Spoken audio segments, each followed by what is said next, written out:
तो आइए तात्पर्य को समझते हैं। तात्पर्य श्रील प्रभुपाद के माध्यम से श्रील प्रभुपाद की जय हो। श्वास को रोकने की योग विधि प्राणायाम कहलाती है।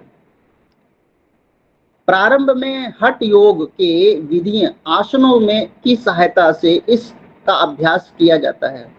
यह सारी विधियां इंद्रियों को वश में करने तथा आत्म साक्षात्कार की प्रगति के लिए संस्तुत की जाती है। जैसे कहा जाता है प्राणायाम, है ना, तो समाधि में स्थिर हो जाता है। अब समाधि में स्थिर होकर ध्यान को एक तरफ केंद्रित किया जाता है ना। कोशिश की जाती है कि ये जो हमारा मस्तिष्क है ना, बीच में ध्यान केंद्रित हो जाए, और फिर मतलब इधर उधर की जो बातें हैं, ध्यान मेडिटेशन जिसको बोलते हैं इंग्लिश में, तो वो ध्यान को केंद्रित, फिर उनको मन में कुछ वो भी नहीं आता, विचार नहीं आता, है ना। इस समय कितना होता है, हमारे प्रभु जी ने बताया था 48 मिनट का होता है, 48 मिनट्स का। तो 48 मिनट तक अगर कोई बैठा रहता है और उसका ध्यान बिल्कुल इधर उधर, उसने कोई भी बातें सोची नहीं हो, इधर उधर की कोई बातें, तो उसका बिल्कुल ध्यान जो है, आत्म साक्षात जो है, इंद्रिय के जो विषय है वो उसका एक जगह पर स्थिर रहता है।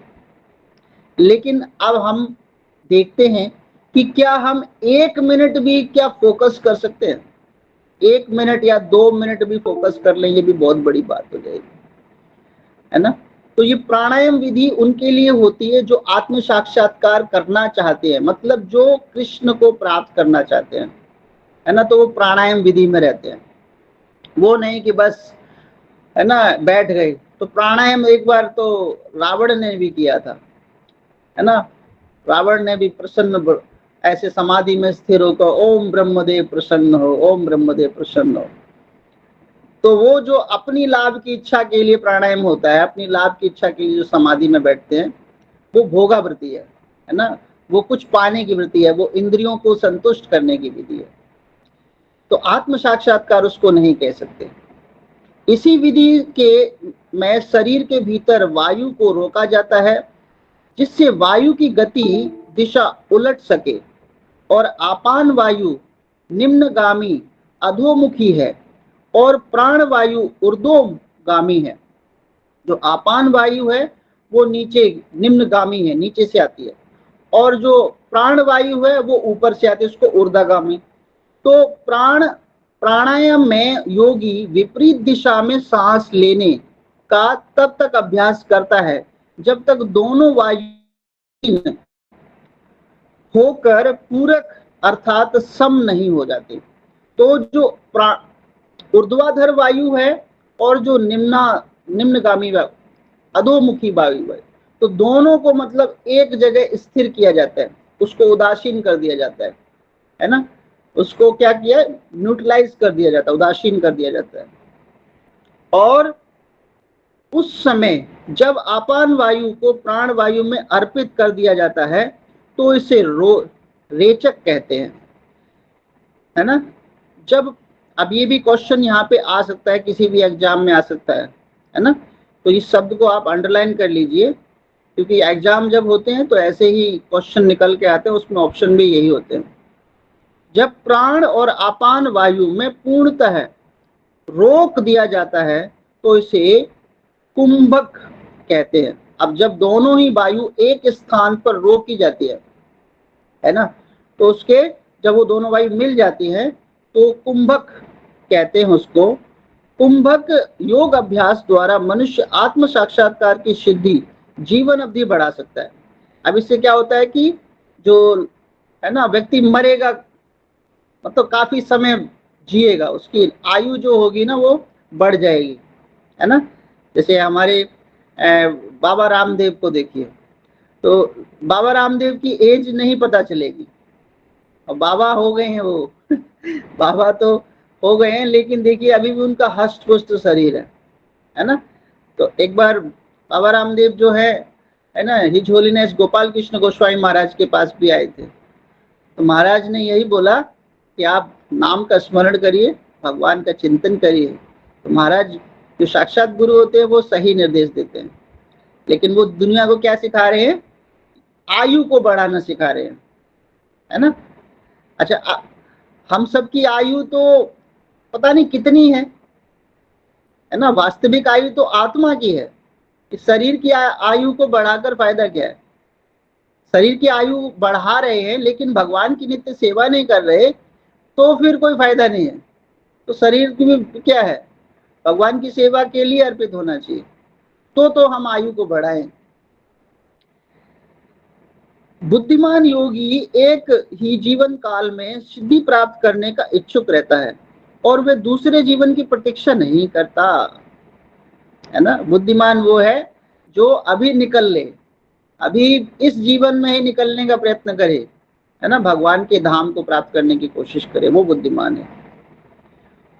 कुंभक योग के अभ्यास से योगी जीवन अवधि को अनेक वर्षों के लिए बढ़ा सकता है, किंतु भगवान की दिव्य प्रेम भक्ति में स्थिर रहने के कारण कृष्ण भावना भावित मनुष्य स्वतः इंद्रियों को नियंतः जितेंद्र बन जाता है ना। अगर वो व्यक्ति कृष्ण भावना भावित हो जाए, भगवान में लीन हो जाए और भगवान की सेवाएं करने लगे। देखो, इंद्रियां तभी नियंत्रण में आएंगी जब व्यक्ति सेवा में आएगा। जो व्यक्ति सेवा से बाहर हो जाता है उसकी इंद्रियां जो है नियंत्रण में नहीं होती, चाहे वो खूब कृष्ण भावना भावित होता रहे, सेवा नहीं कर रहा, भगवान की दिव्य सेवा नहीं कर रहा, भक्तों का सानिध्य नहीं कर रहा, तो उसको कहा जाता है ना, दिखावा है, वो जितेंद्र नहीं है, उसने अपनी इंद्रियों को जीता नहीं है। जैसे ही भगवान के सानिध्य में आएगा, है ना, तो भगवान के सानिध्य में जब आएगा, तो फिर भक्तों के सानिध्य में जब आएगा, तो सब भक्त उस पर नजर रखेंगे, उसकी एक्टिविटी पर नजर रखेंगे, तो वो देखेगा, वो सारे कार्य क्या करेगा, दिव्य कार्य करेगा, वो कोई भी गलत कार्य नहीं करेगा, तो वो जितेंद्र बन सकता है, कृष्ण भावना भावित हो जाए। उसकी इंद्रियां कृष्ण की सेवा में तत्पर रहने के कारण अन्य किसी कार्य में प्रवृत्त होने का अवसर ही नहीं पाती। फलतः जीवन के अंत में उसे स्वतः भगवान कृष्ण के दिव्य पद पर स्थानांतरित कर दिया जाता है। अतः वह दीर्घजीवी बनने का प्रयत्न नहीं करता, वह तुरंत मोक्ष पद को प्राप्त कर लेता है, जैसे कि श्रीमद् भगवद गीता के 14.26 में कहा गया है। माम चह योग अभिचारेण भक्ति योगेन सेवते सा गुणहान न संयमते ते तान ब्रह्म भूयः कल्पते। जो व्यक्ति भगवान का निश्चल भक्ति, एक ही बहुत सुंदर लाइन है हमारे लिए है, जो व्यक्ति भगवान की निश्चल भक्ति में प्रवृत्त होता है। निश्चल मतलब जिसमें कुछ अपने लिए कोई अभिलाषा नहीं है। जैसे भक्त लोग सेवा करते हैं, तो भक्त लोग सेवा में भी सोचते हैं कि यार हम सेवा कर रहे हैं तो हमारा ग्लोरिफिकेशन होना चाहिए, है ना, हमारा नाम भी होना चाहिए। देखिए, जब भी कोई आध्यात्मिक कार्य कहीं पर होता है तो उनसे सेवाएं मांगी जाती है। जैसे आजकल की जो भौतिक भागवतें होती है ना, तो भागवत में जैसे ही व्यास को कोई व्यक्ति धन देता है, तो व्यास क्या करता है, कथा छोड़ देता है और उस व्यक्ति की जयकारा बुलाता है कि उस व्यक्ति ने बहुत इतना धन दिया है, बहुत बहुत धन्यवाद भगवान तुम्हारे, ऐसे बोलता है। फिर उसको देखकर दूसरा व्यक्ति भी धन देने आता है, तो पूरा उसकी जो जितनी भी 3-4 घंटे की जो भागवत कथा होती है ना, उसमें से आधा तो ज्यादा समय क्या हो जाता है, वो बस जिसने डोनेशन दिया है ना उसका ही नाम होता है। लेकिन देखिए कि हमारे यहाँ पर जो श्रीमद् भागवतम जब होती है, तो हमारे यहाँ पे कोई भी ऐसा नहीं होता, जिसको दान देना है अलग लिखवा दे, है ना, ये दान जो है भगवान जाने और दान देने वाला जाने, बस ये होना चाहिए। तो भगवान की भक्ति क्या होनी चाहिए, निश्चल प्रवृत्त होनी चाहिए। यह प्रकृति के गुणों को लांघ जाता है और तुरंत आध्यात्मिक पद को प्राप्त होता है। कृष्ण भावना भावित व्यक्ति दिव्य अवस्था से प्रारंभ करता है और निरंतर उसी चेतना में रहता है, अतः उसका पतन नहीं होता और अंततः वह भगवत धाम को जाता है। कृष्ण प्रसाद को की खाते ही रहने से स्वतः कम खाने की आदत पड़ जाती है। इंद्रिय निग्रह के मामले में कम भोजन करना, अल्पाहार अत्यंत लाभप्रद होता है। इंद्रिय निग्रह के बिना भवबंधन में निकल पाना संभव नहीं है ना। तो ये आया ना अल्पाहार, एक आता है कि हमें ना कि भोजन कम करना चाहिए। एक श्लोक है ना, विद्यार्थियों के लिए है, काग चेष्टा बको ध्यानम श्वान निंद्रा तत एव च अल्पाहार ब्रह्मचारी विद्यार्थी पंच लक्षणम, है ना। तो ये विद्यार्थी के लक्षण होते हैं, है ना। हम भी विद्यार्थी हैं, ऐसा नहीं है कि हम विद्यार्थी नहीं है।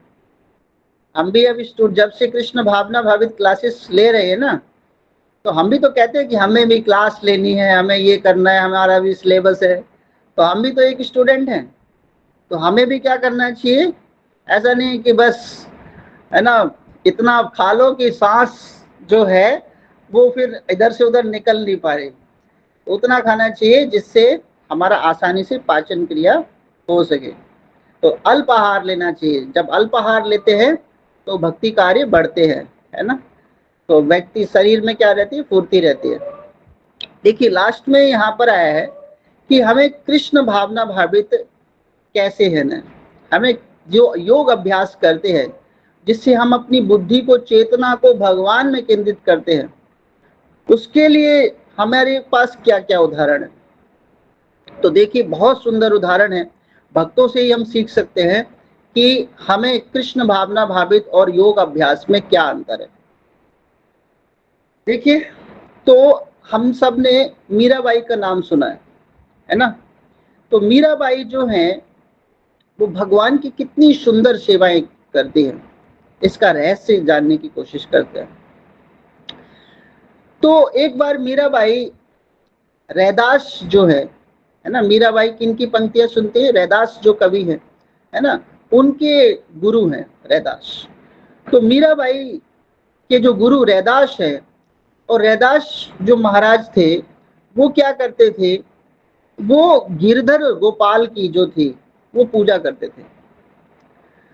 अब मीराबाई जब एक बार रैदास महाराज के पास जब गई तो बोलने लगे कि प्रभु, जब गिरधर गोपाल की जब उन्होंने विग्रह को देखा तो रैदास जो थे वो गिरधर गोपाल को इतना सुंदर सजाते थे, इतना सुंदर सजाते थे। तो भगवान के जब दर्शन मीराबाई ने जब करे, है ना, गिरधर गोपाल के जब दर्शन करे, तो मीराबाई का जो मन जो है ना वो उनमें लीन हो गया। अब वो कहने लगी कि अपनी मैया से कहने लगी कि मैया मुझे ना, ये कौन है, मुझे इनका दर्शन करना, मुझे ये चाहिए। तो उनकी माता ने कहा ये गिरधर गोपाल है। तो मीराबाई ना रैदास के पास जाकर बोली कि प्रभु मुझे ना ये गिरधर गोपाल मुझे दे दो, अपने गिरधर गोपाल मुझे दे दो। तो कोई अपने विग्रह को दे सकता है, देना भी संभव नहीं है, ऐसे नहीं दे सकता। लेकिन क्या ये विग्रह हमारे हैं, ऐसा भी क्वेश्चन है ना। ये विग्रह हमें कहाँ पे पहुंचाएंगे, है ना। लेकिन ये विग्रह हमारे बाद किसी और के हो जाएंगे, ऐसा नहीं है कि हम इसको विग्रह को हमेशा सेवा में लीन रहेंगे। तो रैदास ने गिरधर गोपाल के जो विग्रह जो थे वो मीराबाई को नहीं दिए।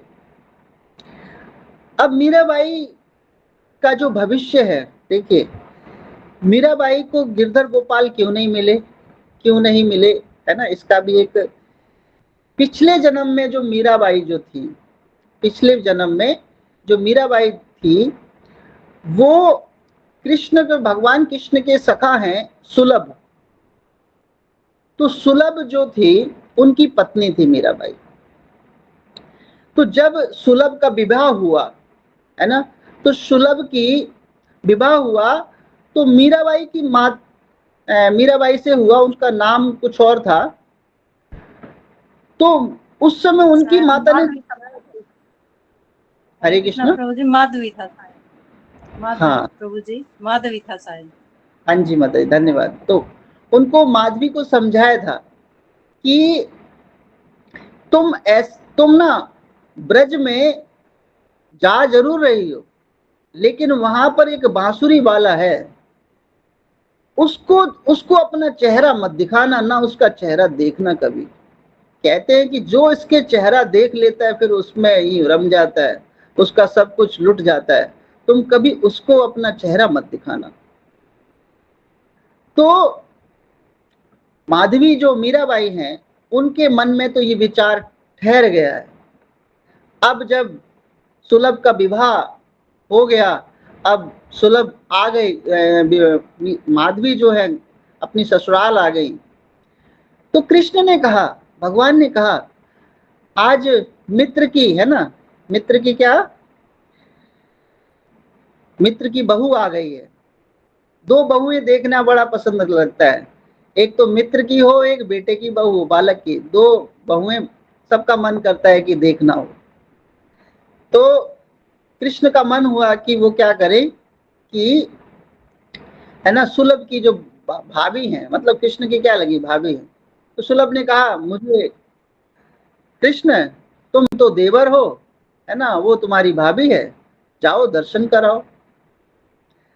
तो कृष्ण गए, और वहां पर माधवी जो थी मीराबाई, जो पालकी में बैठी हुई थी, और जैसे ही है ना, जैसे ही पालकी में उन्होंने पर्दा हटाया कृष्ण ने, तो तैसे ही मीराबाई ने ना, है ना, माधवी ने अपना तुरंत घूंघट बंद कर दिया, और वो कृष्ण बोले कि मैं आपका देवर हूं, है ना। देखिए, भगवान जिसको देखना चाहते हैं, भगवान जिसको देखना चाहते हैं, उस पर कितनी कृपा होती है।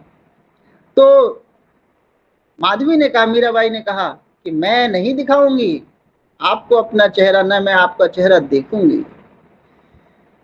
तो वहीं पर भगवान ने श्राप दिया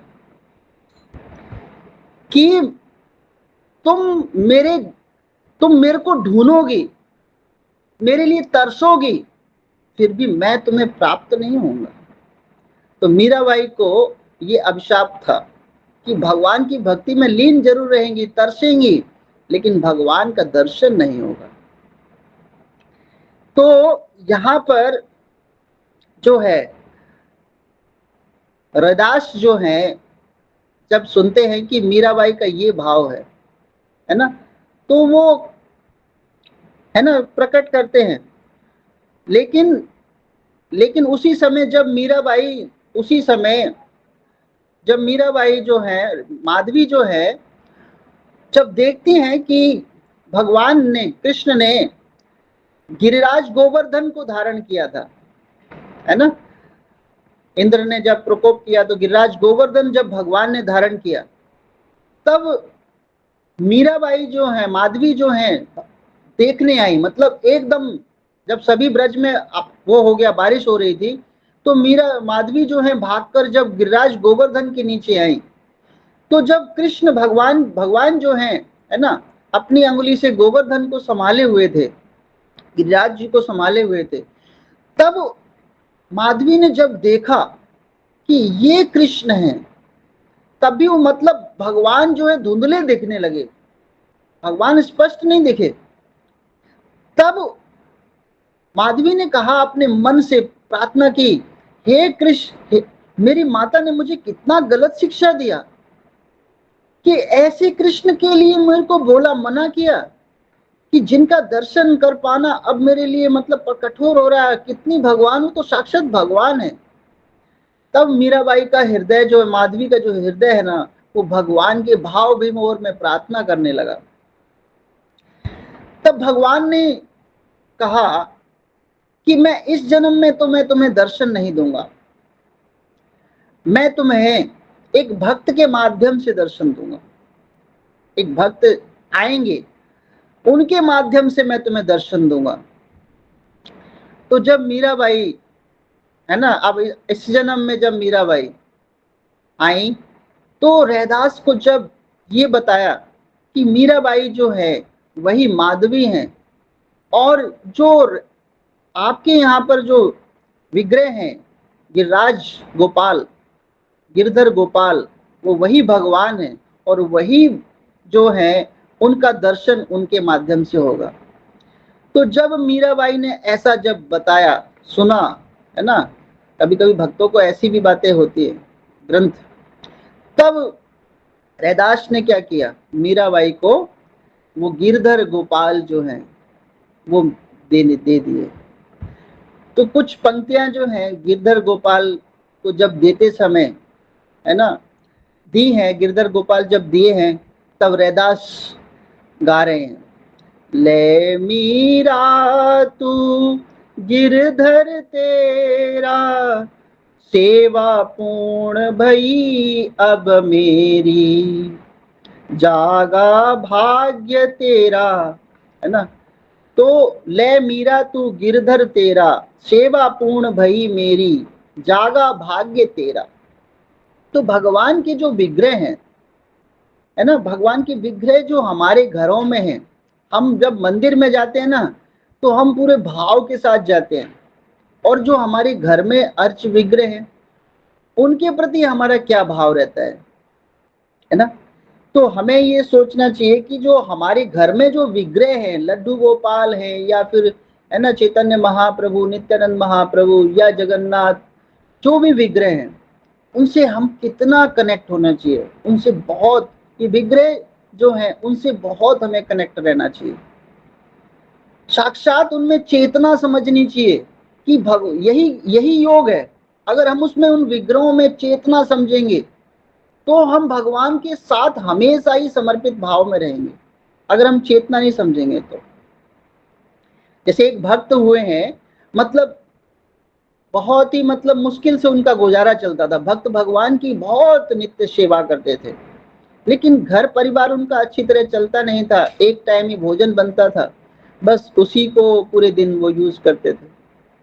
तो एक भक्त उनके घर आ गए, एक भक्त आए पैसे वाले, और आकर बोलने लगे कि तुम किसकी सेवा करते हो, तुम्हारे तो सही तरह सेवा नहीं चल रही, खाने पीने का भी गुजारा ढंग से नहीं हो पा रहा, है ना, कंगाली में पड़े हुए हो, किसकी सेवा करते हो। बोला मैं तो बस, है ना, इन गोपाल की, लड्डू गोपाल की सेवा करता हूं। तो फिर बोले तुम इनकी सेवा करते हो, ये जब पूतना जब इनको दूध पिला रही थी, तब पूतना के, है ना, जब दूध में क्या लगा था, जहर लगा हुआ था, तब ये शिवजी से प्रार्थना कर रहे थे कि हे शिवजी ये जहर को पी लो तब मैं दूध पीऊंगी। तुम्हें शिव की प्रार्थना करनी चाहिए। तो, है ना, वो व्यक्ति तुरंत बोला कि अच्छा चलो मैं शिव की प्रार्थना शुरू कर देता हूँ। तो वो गोपाल की प्रार्थना छोड़कर शिव की, है ना, प्रार्थना करने लगा। तो शिव का विग्रह ले आया, भगवान शिव का विग्रह ले आया, और जो हमारे, है ना, लड्डू गोपाल जो थे जिसकी वो सेवा कर रहा था, उन्होंने उसको तो साइड में रख दिया। अब जो है, जैसे ही वो शिव की आराधना करने लगा, शिव पर धूप अर्जन लगाने लगा, है ना, धूप बत्ती लगाने लगा, तो जब शिव पर धूप बत्ती लगाने लगा तो एकदम क्या हुआ कि वो धूप जो है ना, वो दूर जो रखे गोपाल हैं उनके पास धूप जाने लगी। तो भाग कर गया और कहने लगा अब आ गए हो, तुम्हें अब नहीं आती। जब मैं शिव की पूजा करने लगा, जब पूजा करने लगा, तब तुम क्या कर रहे हो, तब तुम ये धूप को खींच रहे हो, हैं? हरे कृष्णा, एक कॉल आया।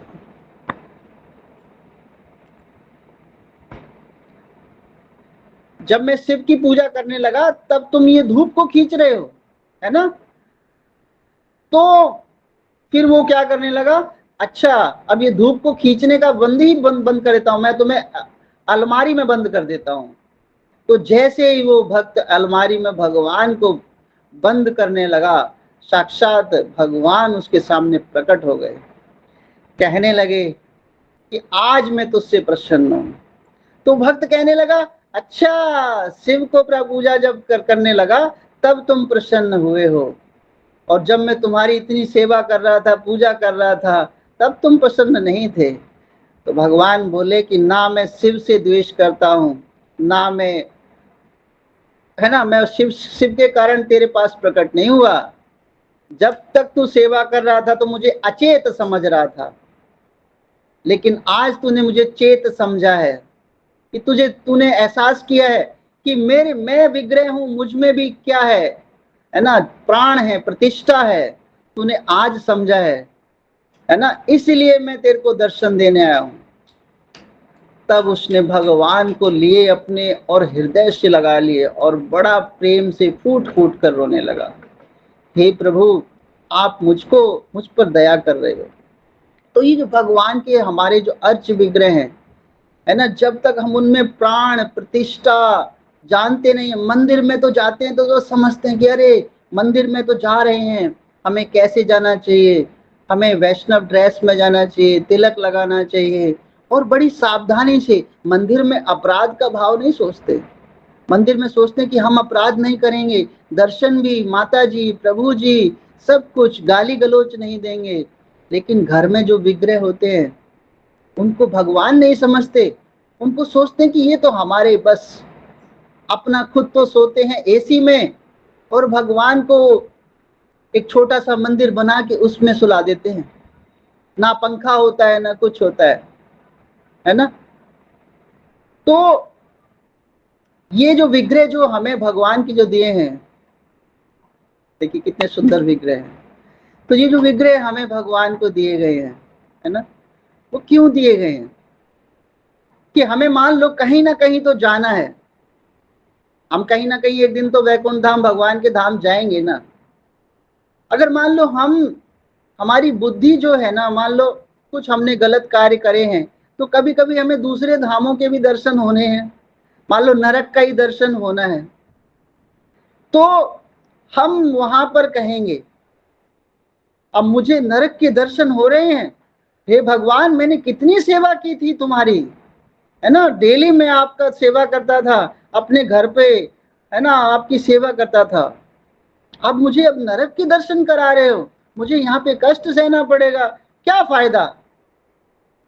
तो भगवान के जो घर में विग्रह हैं वो क्या उत्तर देते हैं, देखिए, बोले तूने मेरे को कब भगवान माना, है ना, मेरे सामने ही अपराध करता था, घर में लड़ाई करता था, मंदिर में जाता था तो उनको तो भगवान मानता था, जब घर में रहता था तो लड़ाई करता था, अनेक प्रकार के उल्टे कार्य करता था, है ना, भोजन बनाता था, पहले खा लेता था, कभी दिया कभी नहीं भी दिया, है ना, मेरे से किस बात की शिकायत। तो जो भगवान के अर्च विग्रह जो घर में है वो इसलिए है कि हम शिकायत जब कृष्ण से करने बैठेंगे तब वो शिकायत हम नहीं कर पाएंगे, भगवान बोलेंगे कि तूने मेरी भक्ति ढंग से सेवा नहीं करी। तो भगवान के अर्च विग्रह इसलिए। अब अर्च विग्रह को हमें समझना क्या चाहिए, देखिए जो भगवान का अर्च विग्रह जो होता है ना, क्षमा चाहता हूँ थोड़ा सा लंबा समय ले रहा हूँ। तो भगवान का जो अर्च विग्रह है, जो सिंहासन जो होता है, जब भाव देखिए कितना सुंदर होना चाहिए, भगवान का जो अर्च विग्रह का जो सिंहासन होता है उसको समझना चाहिए कि वो यशोदा मैया की गोद है, ऐसा भाव आया। सिंहासन समझते हैं उसको सिर्फ, लेकिन वो समझना चाहिए कि ये भगवान जो है यशोदा मैया की गोद में बैठे हुए हैं। अब जो भगवान के जो सिंहासन के पीछे जो है ना कुशन जो लगता है, तकिया जो लगता है, उसको समझना चाहिए कि यशोदा मैया का ये पेट है।